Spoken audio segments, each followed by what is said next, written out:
Humihingi ng pangunawa dispensa sa mga aplikante na kabugwason Paglaom Scholarship and Grant and Aid Program o KPSDIAP ang Provincial Scholarship and Grant and Aid Committee o PSDIAC ng South Cotabato.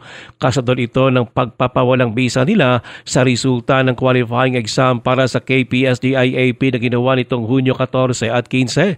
Paliwanag pa ng PSDIAC sa isang pahayag, lumabas kasi online ang ginamit na Otis Lennon School Ability Test o All-Slot 8th Edition Test Questionnaire bago pa man ang exam.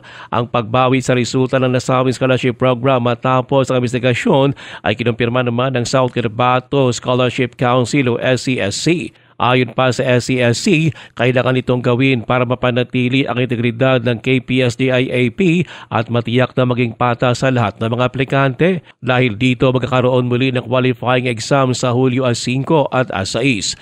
Ang KPSDIAP ay pangunahing scholarship program ng pamahalang panlalawigan ng South Cotabato. Ruel Usalo, NDBC, Bida Balita.